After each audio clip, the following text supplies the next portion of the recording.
flower shopping, house cleaning, and some sunbathing, and of course, more tiny watercolors. Stay tuned till the end.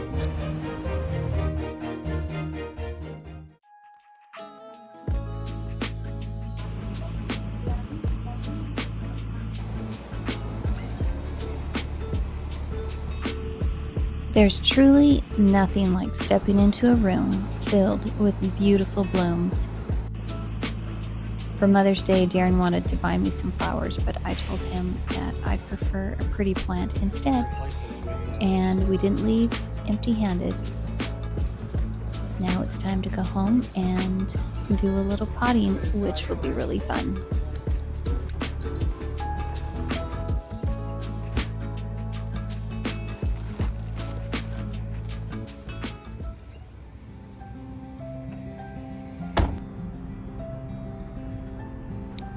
So the wind was really strong that day, but at least it kept the humidity low, which I appreciate.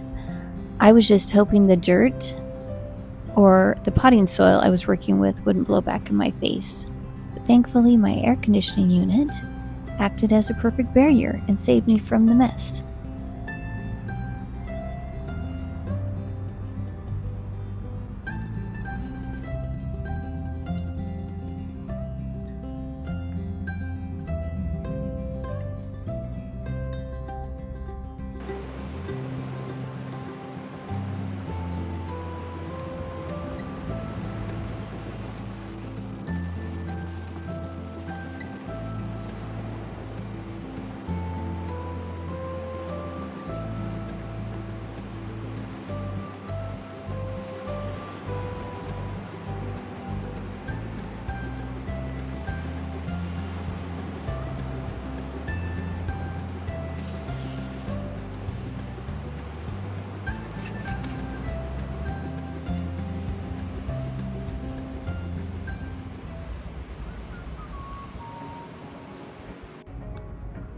Here's a before shot of my dirty windows.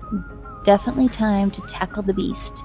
You know, it only takes me 30 minutes to clean them, so I don't know why I keep putting it off, and it's so satisfying when it's done.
Our small condo doesn't have a mudroom, which is where I'd normally store all of our beach gear.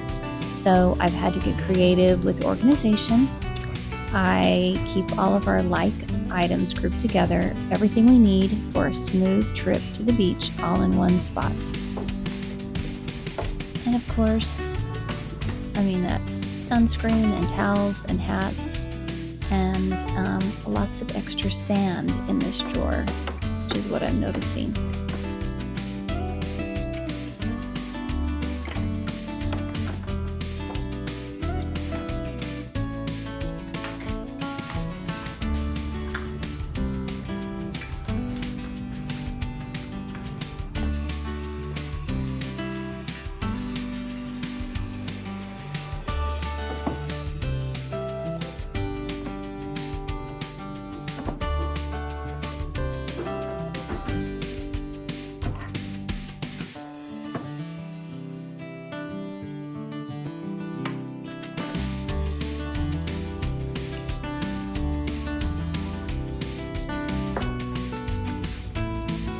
cleaning can be actually very therapeutic for me.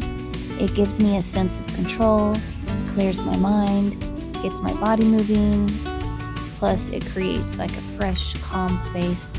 Sometimes just tidying up is the reset that I totally need.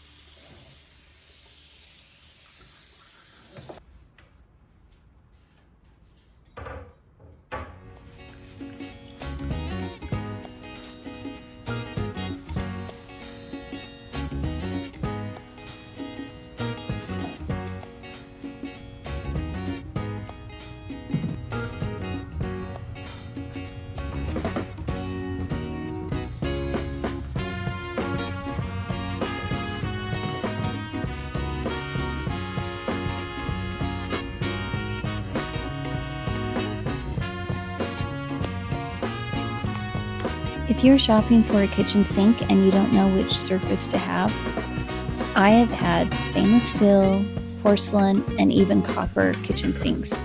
But my absolute favorite is my granite composite sink. I've had 2 now, and it's super durable, resistant to scratches and stains. It does not show water spots like a stainless steel sink would. It's quieter when I'm washing my dishes, and it has like a sleek, modern look. And best of all, it's very low maintenance. I love it. Just for not showing water spots alone, it's the best.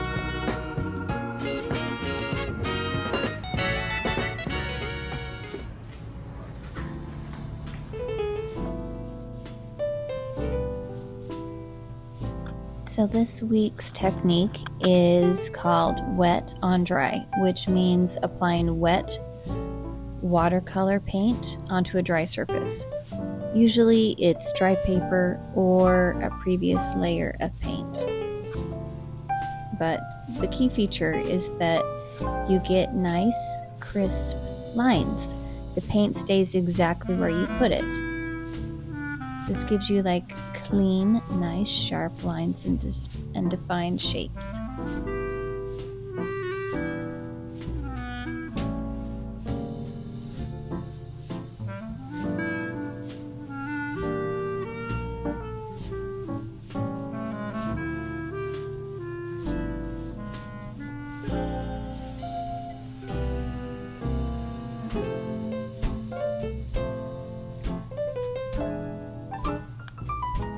So I tend to do a lot of wet on dry because I am a more detailed artist when it comes to watercolors.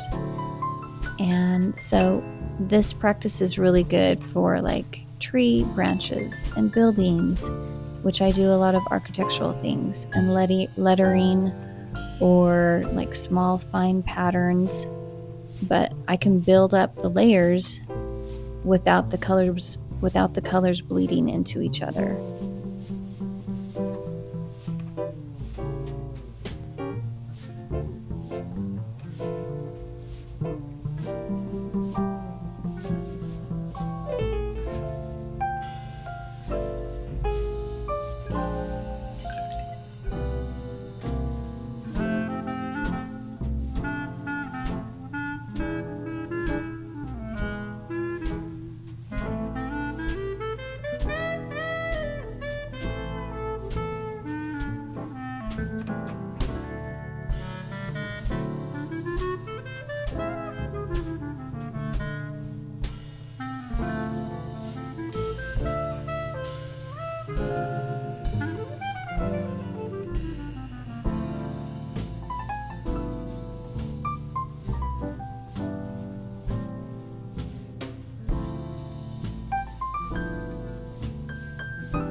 Another time that I like to use wet on dry is for leaves, and this is a good example of small detail that I want to lay the paint down in a very precise place and I don't want it to bleed into each other. So this is wet paint on dry paper.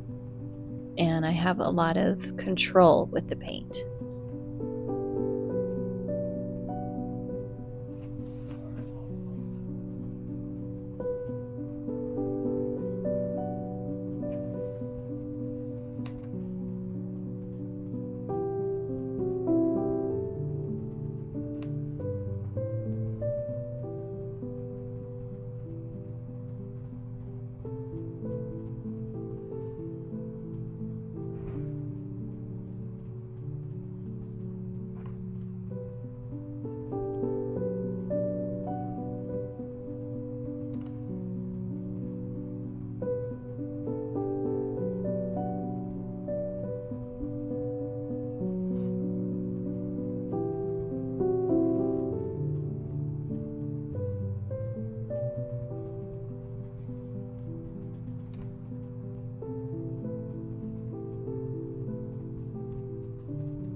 A tip for success when doing this technique is to make sure the paper is completely dry before applying new paint, even if you need to use a hairdryer.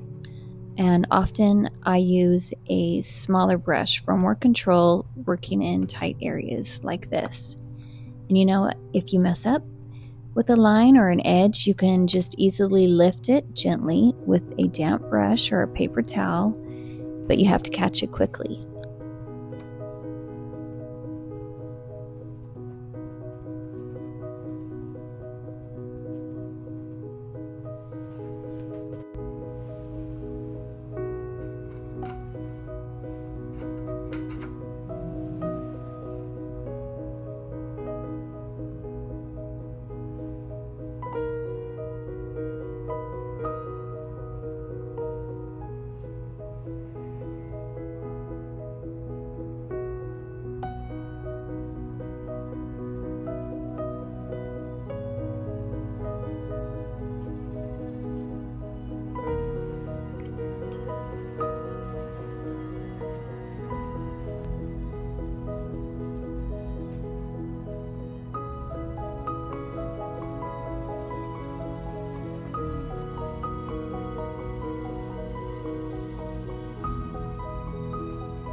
Mother's Day after church, all I wanted to do was walk out onto the beach, lay back in a chair, and just relax.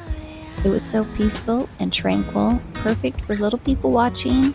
I loved seeing all the kids play in the sand and people out on the water and all different kinds of swimsuits. Darren went out before me and got everything set up, so all I had to do was walk out and enjoy. I hope you had a great Mother's Day. See you next week. Remember to follow, subscribe, and ring that bell. Bye-bye.